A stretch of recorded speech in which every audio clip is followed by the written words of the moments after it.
So the first thing I'm going to do straight off the bat is create a horn mask here.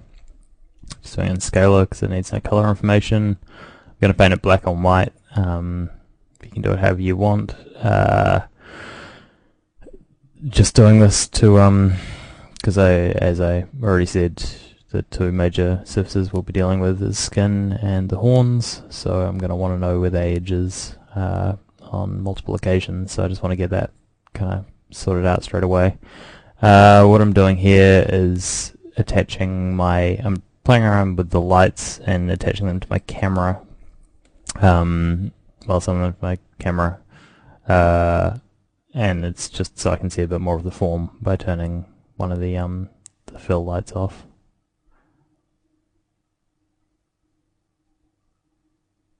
And loading some images into the image manager that I know I'll need, or assume, well, images that I'm going to want to have on hand, including the flattened down paint over that I did for the design.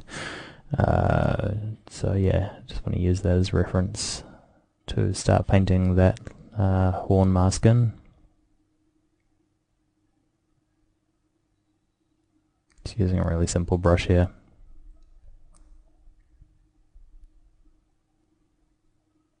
Just turning the pressure radius on, just like Photoshop.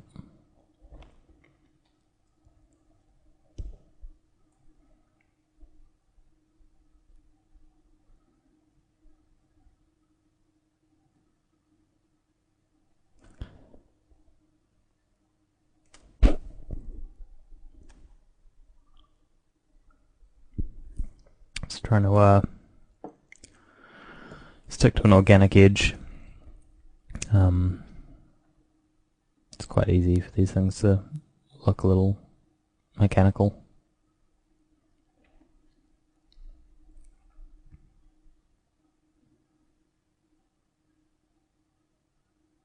Also trying to think about the form and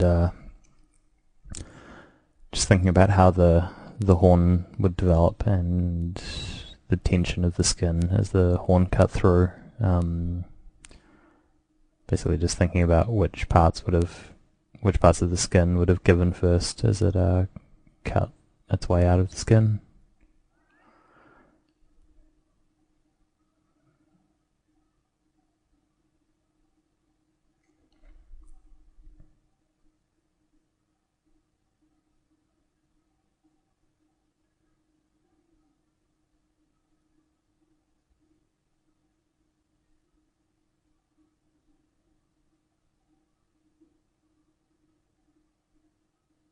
Just adding some nicks for general visual interest.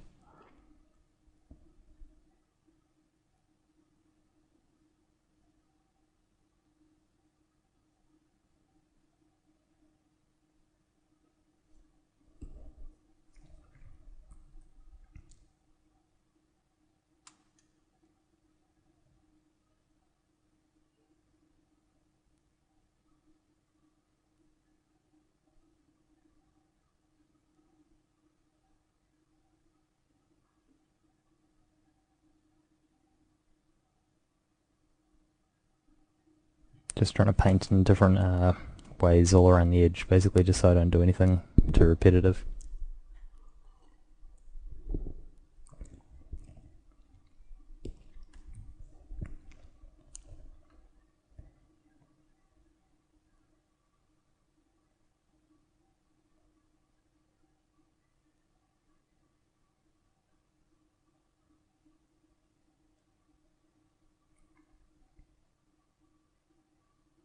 Going into UV, just went into UV view and painted out the excess quickly.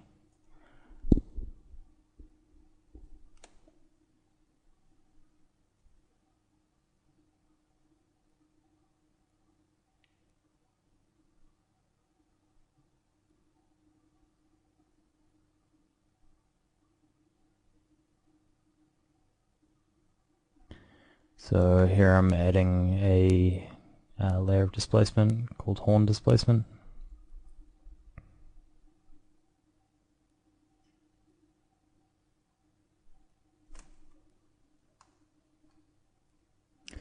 And here is a tileable texture that I made in Photoshop. I pulled this out of some photo reference, high-res photo reference of goat's horn. It's still a bit noisier than I'm probably going to want to use, but it's just kind of a starting point. The reason I made it tileable is so I can do what I'm about to do here. I'm pulling the paint buffer in, and I just painted in 3D view to see the size, the scale of how I'm going to want the striations to run around the horn. So I'm just matching to that now, roughly. And I've pulled the paint buffer in, and I've hit the apostrophe key to fill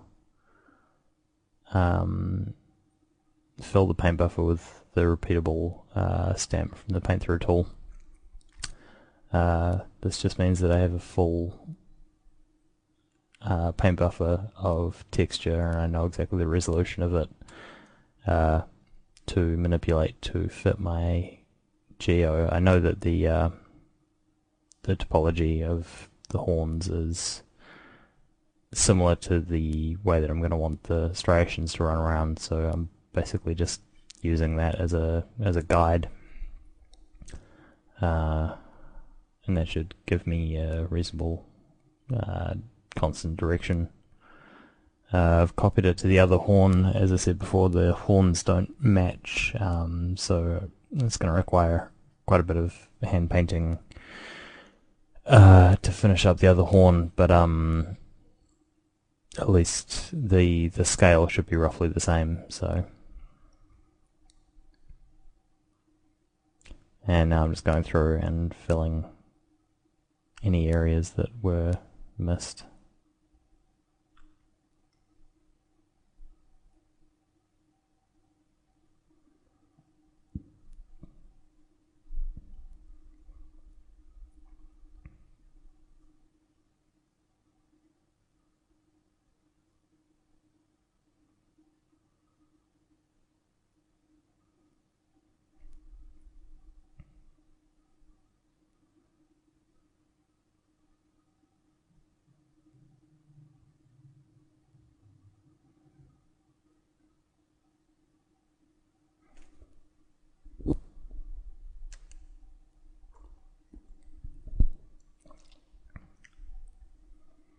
The combination of the paint through tool and warp tool and Mari are yeah, they're tools that I use constantly.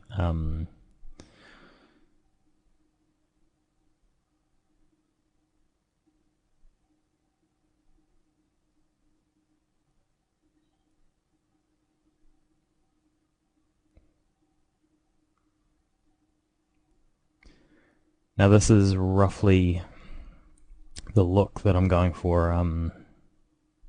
It's kind of a combination between that horn and another horn that was a bit more kind of sharp and serrated, for lack of a better word, just because of the shape of the geo with the three points towards the base of the horn. I kind of wanted something a bit kind of sharper looking.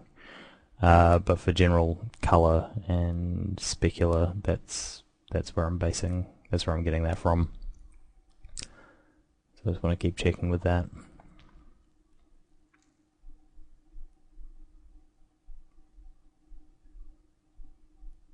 No, there's a lot of very smooth parts to that horn, and actually most of the horns I've looked at in the reference.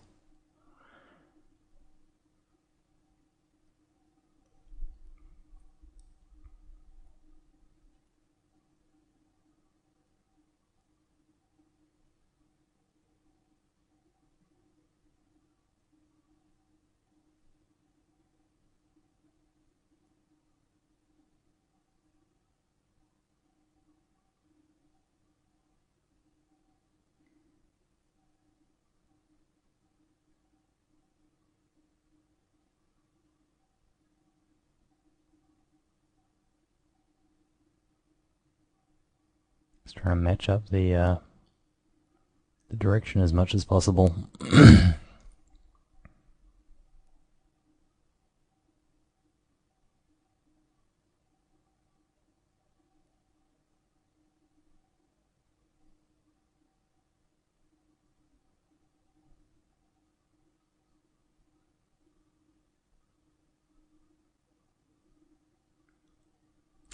And I'm taking the fine displacement here up past the point where I know that it's masked.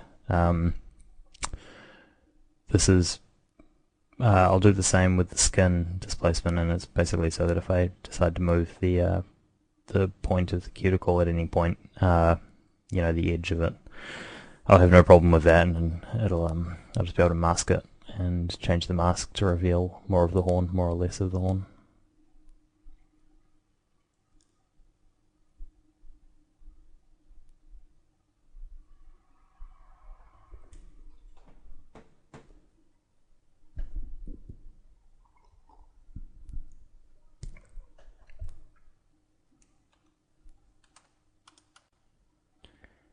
And so now I'm going into this area and trying to work out how I'm going to fix the stretching that is caused by the texture being applied in 2D space, and having it pull around this edge.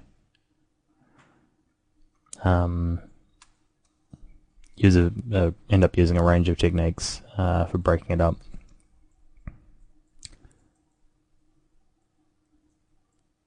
But it's start with them just playing around.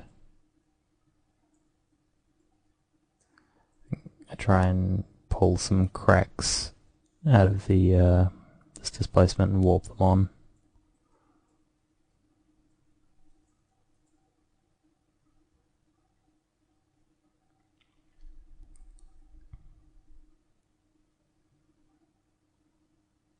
It really is. It's I guess painting displacement in Mari is more how you'd think of painting bump in Photoshop, but you're doing it on a 3D surface. So you end up with the resolution of painting in Photoshop, but the ability to fit everything in a 3D space, which I think is kind of the key to getting. As long as I have good UVs, I'm never going to run out of polygon space or anything. I'm not going to have certain points that just won't hold up. I should pretty much be able to just keep putting information into it until the resolution won't hold up, which is not going to happen in this case.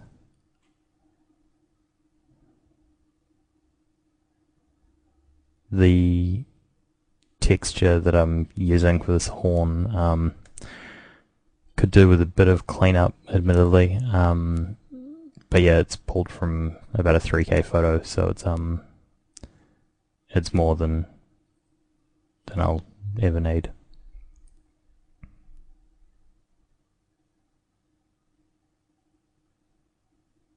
Here I'm using something I do in Photoshop illustration quite a lot, where you use a marquee tool and basically just mask off a quick area, and I'm using it just to lift an edge around these horns. I'm just trying to get some sharper displacement along this this ridge, trying to define it.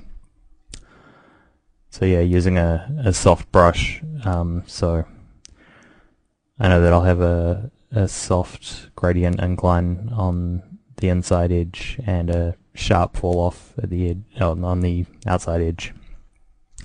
Unfortunately, in Mari, there's no Control H like in Photoshop. It's quite nice to be able to mask an area off and then hide the marching ants.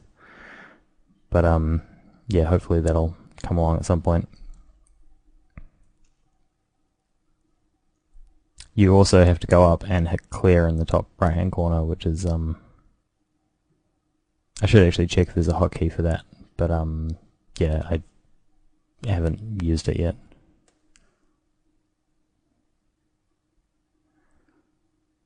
Just layering up different edges here.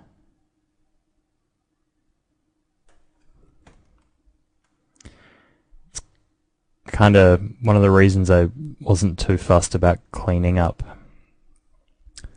I probably could have cleaned up the base texture substantially before bringing it in and applying it, but I know that I'm going to be painting into it a lot, and sometimes it's kind of nice to have something to knock back when you're doing things like this. I still want it to read as being there, but yeah.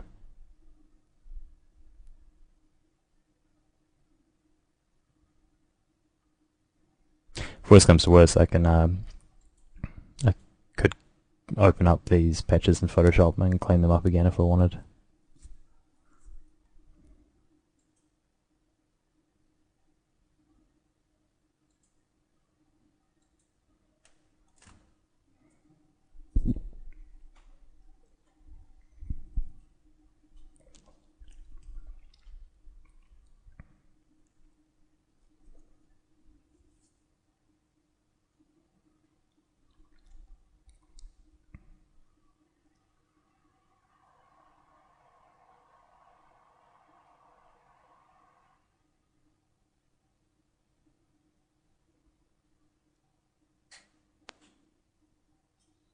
Doing a quick and dirty filling some of the area in the backside of the spiky bits on the front of the horns. Things that you'll probably never see, but I just want to know that they're covered in case you do.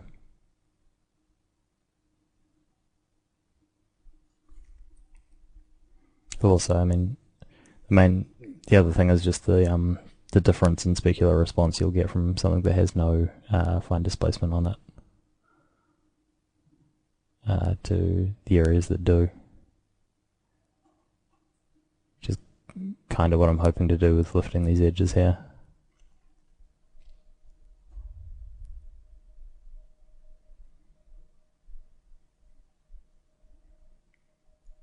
Just trying to follow the grain inflow that was laid down in that first pass.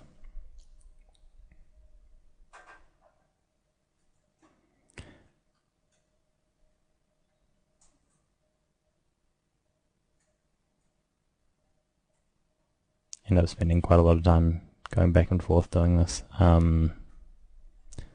Should probably cut a little bit out of. If I was being a bit more careful, I'd possibly back this channel up just before painting straight into it, but as I'm just kind of playing around at this point, I'm not too worried about it. And yeah, it's here that I start adding some cuts going in the other way, so negative displacement along the inside edge.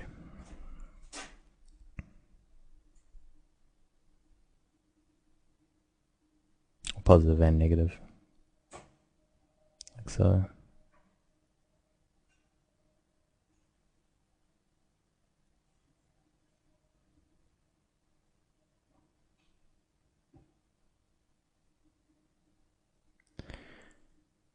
Here I'm looking through my reference. Most of these horns seem to get a lot smoother towards the tips. So I'm just getting a soft brush, and I've set my projection to through, so I'm painting all sides of the geo. When you're doing this, you generally want to turn your edge mask off, otherwise you'll end up with the masked edges will not pick up any of your paint. So yeah, it's just painting through with grey, just softening that back, trying to get a bit of smoothness and sheen on the tips.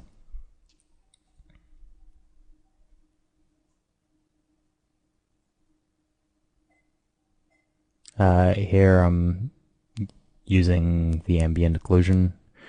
To bake the ambient, to use ambient occlusion as a mask, you have to bake it first, and you do that by going up to Objects and selecting ambient occlusion. It'll, depending on your geo and your machine, it generally takes 2 or 3 minutes.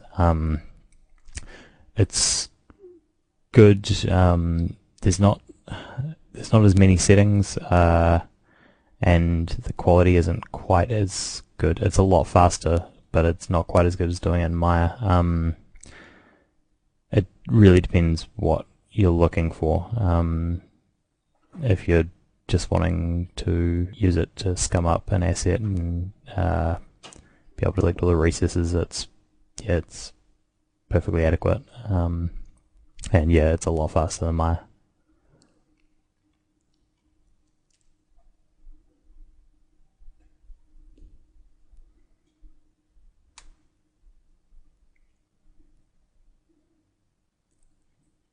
Just really need to fix that stretching point there. It's not following. Every other part of the horn seems to have followed the geo pretty well. But yeah, it's just a bit of an oddity there.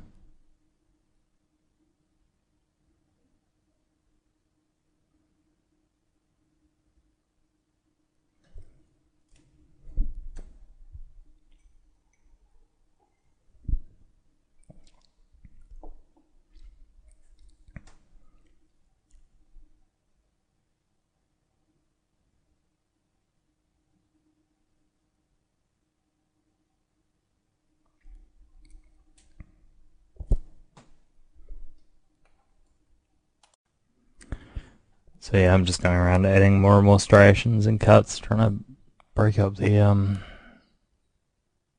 geo a bit more.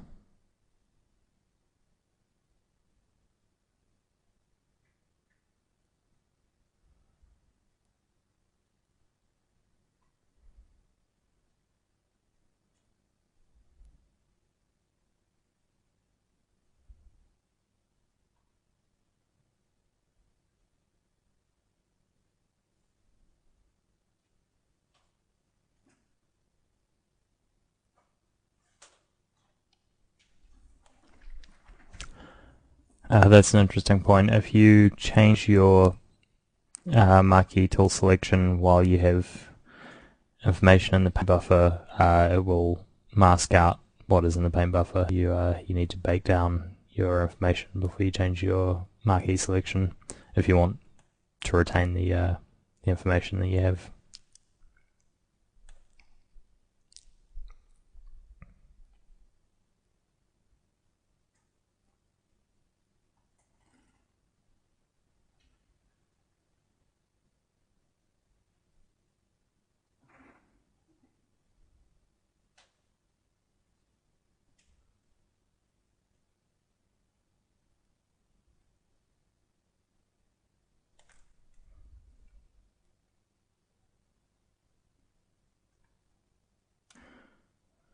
So yeah, just knocking more and more bits back.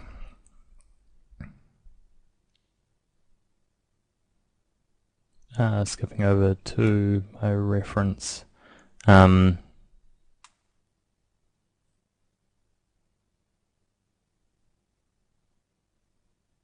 softening some of the high points back, kind of giving them a polish.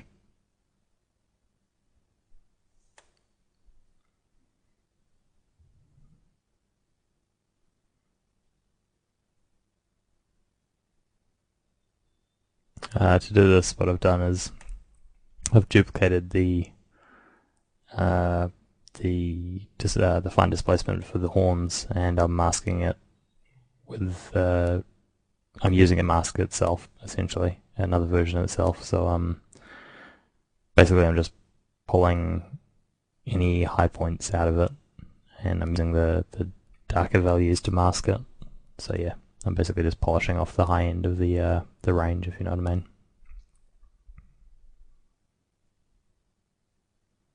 Just trying to reinforce some of that directional wear.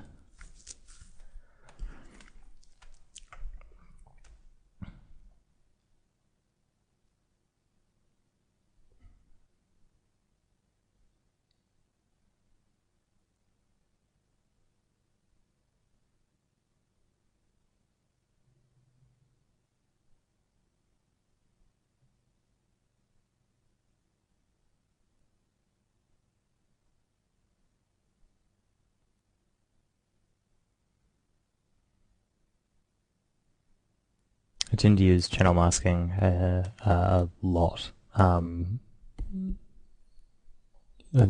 Generally, I mean, when I'm illustrating in Photoshop, I use a lot of masks, and and in Photoshop style texturing, I do the same. So it's just an easy way for me to work, and I kind of just always think of what I can pull out of the range of maps and apply to other maps in the same asset.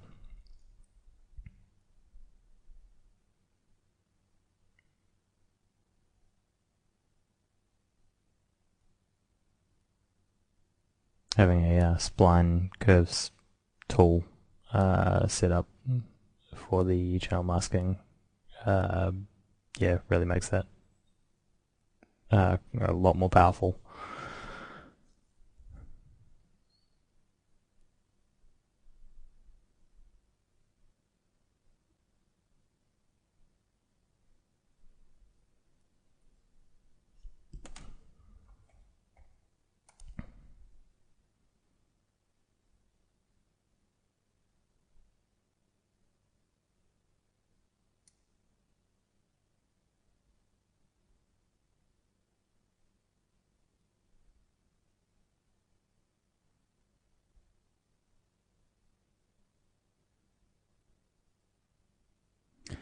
I might skip forward a bit here. I basically just go through using the same technique here to add breakup down the edge. So yeah, I'll just skip forward a bit.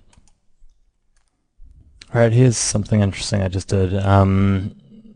Basically, I took the extracted displacement I pulled out of the Z tool and took it into Photoshop, turned it to 8-bit, and just hit auto contrast.